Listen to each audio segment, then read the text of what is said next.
To understand this degrading practice, we must examine the white face that refuses to see itself in its own monstrous creations. In his memoir, Black Boy, Richard Wright expresses his dismay that white America would continue to fail to understand what it means to be black in America because it will take a bigger and tougher America than any we have yet known. I, along with many others, share Wright's dismay. We have not seen much evidence of that bigger and tougher America when it comes to seriously and collectively interrogating white racism in this country. The recent scandals over prominent whites donning blackface provided a reminder of this failure.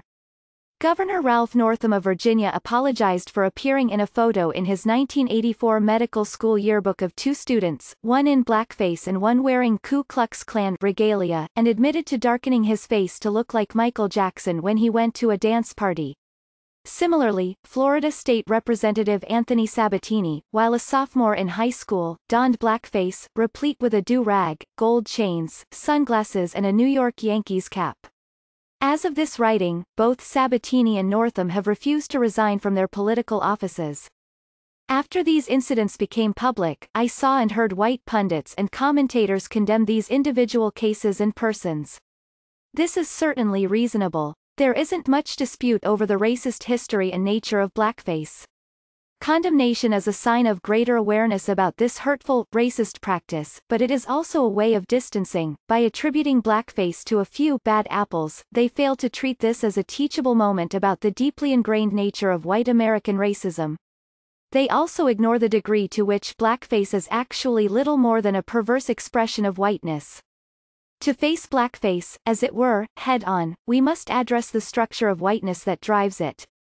Blackface is a performance historically grounded in white supremacy and as such, an act of epistemological and ontological terror.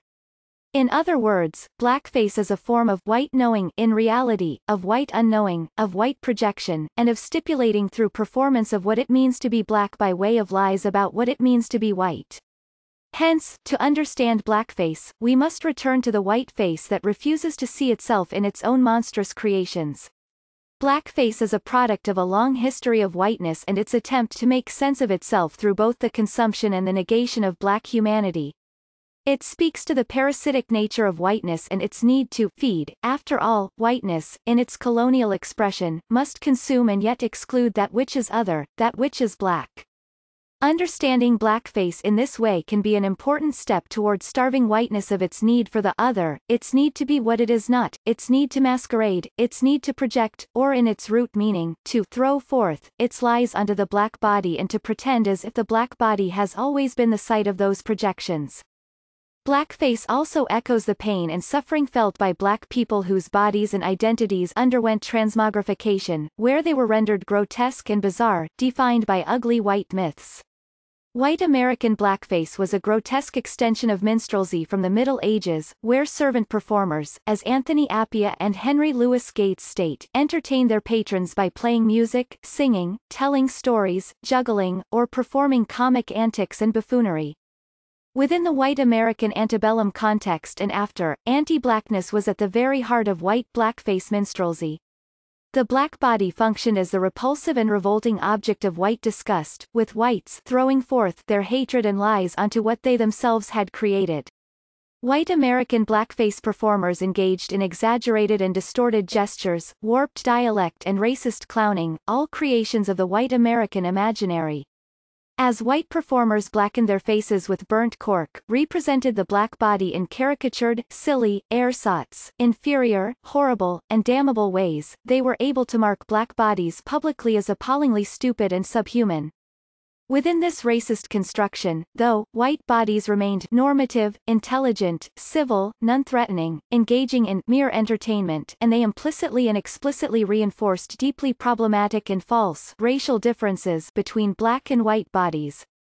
As the scholar Ronald L. Jackson argues, the darkened face, created from the moistened debris of burnt and crushed champagne corks, insolently signified that whites did not want to see blacks for who they really were culturally, but, instead, an iconographic image, a scripted racial body inscribed with meanings and messages whites enjoyed seeing, ones that were self-affirming and insular.